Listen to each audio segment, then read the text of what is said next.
গণহত্যার নির্দেশদাতা আসাদুজ্জামান খান কামাল ৭ই আগস্ট ভারত পালিয়েছেন, তিনি নিজেই জানান।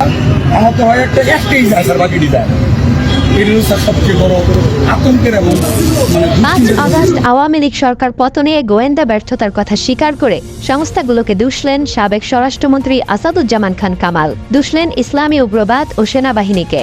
আওয়ামী লীগের এই নেতার বর্তমান অবস্থান নিশ্চিত হওয়া না গেলেও ধারণা করা হয় তিনি ভারতে আছেন।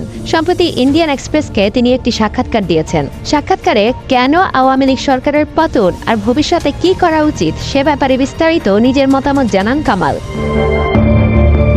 ৫ আগস্টের পর আওয়ামী লীগের বেশিরভাগ নেতা হয় কারাগারে, না হয় গা ঢাকা দিয়ে আছেন। যারা পেরেছেন দেশ ছেড়েছেন। ইন্ডিয়ান এক্সপ্রেস কামালের কাছে জানতে চায়, চলমান পরিস্থিতি থেকে আওয়ামী লীগ কোথায় যাবে, দলটির পুনরুত্থান কিভাবে হবে। জবাবে আসাদুজ্জামান কামাল বলেন, আমি ১০ বছর ৬ মাস বাংলাদেশের স্বরাষ্ট্রমন্ত্রী ছিলাম। এ সময়ের মধ্যে আমি বহু উন্নয়ন প্রত্যক্ষ করেছি। এখন সবকিছু ৩৬০ ডিগ্রি অ্যাঙ্গেলে উল্টে গেছে। গত বছরের ৩ আগস্ট থেকে ৫ আগস্টের মধ্যে প্রায় ৪৬০টি থানা পুড়িয়ে দেওয়া হয়েছে। ৫,৮২৯টি অস্ত্র লুট করা হয়েছে। প্রধানমন্ত্রী যেখানে থাকেন সেই গণভবন থেকে এসএসএফের অস্ত্রও কেড়ে নেওয়া হয়। আমি নিজে ৫ এবং ৬ আগস্ট ঢাকায় ছিলাম, পরে ৭ আগস্ট বাড়ি ছাড়ি।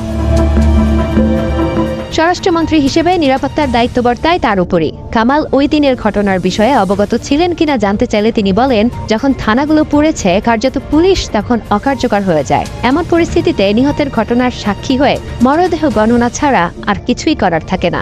যেখানে পুলিশ সাধারণ জনগণের নিরাপত্তা দেয়, সেখানে তারা যখন নিজেরাই অকার্যকর হয়ে যায় তাহলে বিষয়টা কেমন হয়? আমি বলবো সেখানে যৌথ অভ্যুত্থান ঘটানো হয়েছে, ইসলামী উগ্রবাদ এবং সেনাবাহিনীর যৌথ অভ্যুত্থান। গোয়েন্দা তথ্যের ঘাটতি ও গোয়েন্দাদের ব্যর্থতা নিয়ে সাবেক এই স্বরাষ্ট্রমন্ত্রী বলেন, হ্যাঁ, আমি এ বিষয়ে একমত যে ইচ্ছাকৃত হোক বা অন্যভাবেই হোক গোয়েন্দাদের বিশাল ব্যর্থতা ছিল। সেনাবাহিনীর বিশেষ একটি গোয়েন্দা ইউনিট রয়েছে, ডিজিএফআই। তারা সরাসরি প্রধানমন্ত্রীর কাছে রিপোর্ট করে। জাতীয় নিরাপত্তা গোয়েন্দা সংস্থাও সরাসরি প্রধানমন্ত্রীর কাছে রিপোর্ট করে। এমনকি পুলিশের গোয়েন্দা বিভাগও প্রধানমন্ত্রীর কাছে রিপোর্ট করে। গোয়েন্দাদের রিপোর্টের সারসংক্ষেপটাই শুধু স্বরাষ্ট্রমন্ত্রীর কাছে আসে।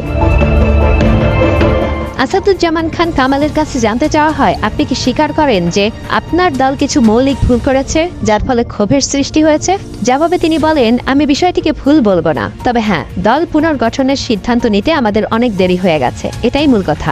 ২ বছর পর নতুন নেতাদের আসার কথা ছিল, কিন্তু আমরা যথাসময়ে নেতা নির্বাচনে ব্যর্থ হয়েছি। শেখ হাসিনার সঙ্গে যোগাযোগ হয় কিনা এমন প্রশ্নের জবাবে তিনি বলেন, তার সঙ্গে দেখা করতে পারছি না, তবে তার সঙ্গে ফোনে যোগাযোগ হয়। সার্বিক বিষয় নিয়ে কথা হচ্ছে, তিনি দিক নির্দেশনা দিচ্ছেন। ৪ আগস্ট মধ্যরাত পর্যন্ত আমি তার সঙ্গেই ছিলাম। পুলিশের প্রধানও ছিলেন সেখানে, সেনাপ্রধানও সেখানে ছিলেন। সেনাপ্রধান শেখ হাসিনাকে আশ্বস্ত করেছিলেন যে কিছুই হবে না, আমরা পরিস্থিতি নিয়ন্ত্রণ করতে পারবো। সেনাপ্রধান শেখ হাসিনাকে বলেছিলেন, আপনার সুরক্ষার দায়িত্ব আমার জিম্মায়। এসব কিছুর সাক্ষী আমি নিজে। যখন আমি সেনাপ্রধানকে জিজ্ঞেস করেছি, আপনি কি সম্পূর্ণ দায়িত্ব নিচ্ছেন, তিনি জবাবে হ্যাঁ বলেছিলেন। এরপর আমি আমার অধীনে থাকা পুলিশ প্রধানকে সেনাপ্রধানের সঙ্গে স্বাধীনভাবে আলোচনা করার কথা বলেছি, তারা যেন সব স্বাভাবিক করে। কিন্তু আপনিও দেখেছেন ৫ আগস্ট কি হয়েছে।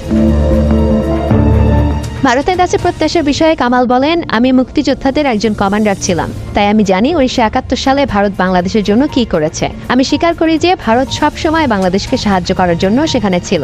এখন ভারত কূটনৈতিকভাবে আমাদের সাহায্য করতে পারে। আওয়ামী লীগের আইনজীবীরা আদালতে যেতে পারছেন না, নতুন করে বিচারক নিয়োগ করা হয়েছে। এক্ষেত্রে প্রথমত আদালত যাতে পুনরায় কাজ শুরু করতে পারে সেজন্য কূটনৈতিক চাপ এবং এর পক্ষে আওয়াজ তোলা উচিত। আমি মনে করি ভারত এভাবে সাহায্য করতে পারে। আওয়ামী লীগের নির্বাচনে অংশ নেওয়া, তার দেশে ফিরে যাওয়ার বিষয়ে তিনি বলেন, আমি ফিরে যেতে ভয় পাচ্ছি না, তবে তা কেবল তখনই সম্ভব যখন আইনের শাসন পুনরুদ্ধার করা হবে। বিচারকরা অবাধে এবং নির্ভয়ে মামলার শুনানি করতে পারবেন এবং আমাদের আইনজীবীরা আমাদের পক্ষে উপস্থিত হতে পারবেন। আমরা নির্বাচনে বিশ্বাস করি, আমরা অবশ্যই নির্বাচনে লড়ব যদি আমরা সবাই সেখানে যেতে পারি। অন্তর্বর্তী সরকারের প্রধান ডক্টর মোহাম্মদ ইউনূসের প্রতি বার্তা দিয়ে আওয়ামী লীগের এই নেতা বলেন, তার চেয়ারে বসার কোনো অধিকার নেই। তিনি কোনো নেতাও নন, কোনো রাজনৈতিক ব্যক্তিও নন। দেশে খুব অদ্ভুত ঘটনা ঘটেছে, বাংলাদেশ এক অদ্ভুত উদাহরণ হয়ে দাঁড়িয়েছে। ডক্টর ইউনূসের উচিত তার পদ ছেড়ে আওয়ামী লীগ সহ সব রাজনৈতিক দলকে নির্বাচনে অংশ নিতে দেওয়া এবং গণতন্ত্র পুনরুদ্ধার করার সুযোগ করে দেওয়া, কেননা এটাই একমাত্র উপায়। এদিকে সাবেক স্বরাষ্ট্রমন্ত্রী কামাল যেসব তথ্য দিয়েছেন তা সত্য নয় দাবি করে এর প্রতিবাদ জানানো হয়েছে অন্তর্বর্তী সরকারের প্রধান উপদেষ্টার কার্যালয়ের প্রেস উইং এর পক্ষ থেকে।